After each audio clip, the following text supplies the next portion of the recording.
ఈ మోహముల చేత మోసపడిపోతున్నారు మానవుడు. Man is deceived because of attachment.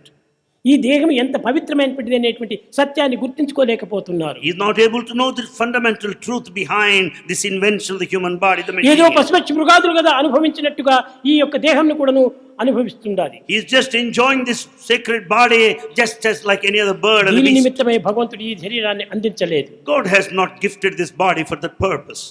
కానీ ఈ సత్యాన్ని మనం గుర్తించవాలంటే In order to know this truth, దైవ ప్రేమను అనుభవించాలి.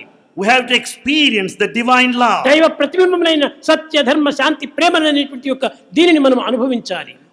We have to experience the reflections of the divinity which are the human values. సత్యము దైవమే, ధర్మము దైవమే, ప్రేమ దైవమే, శాంతి దైవమే. Truth is God, righteousness is God, peace is God, love is God. ఈ నాలుగు ఎరిగినటువంటి వాడే మానవుడు. Is it true human if has all these four? కానీ పశుపక్షి మృగాదులకు కేవలం ప్రేమ ఉంటుండాలి, కానీ మిగిలినటువంటి మూడు గుణములు లేవు. Birds and beasts, they have love, but not the other. కనుక మానవుడు దీన్ని సద్వినియోగపరచుకునేటువంటి విధానాన్ని గుర్తించాలి. So man has to know how to make proper use of them. అప్పుడే ఈ మానవత్వం సార్థకమవుతుంది. Then only human birth is really redeemed.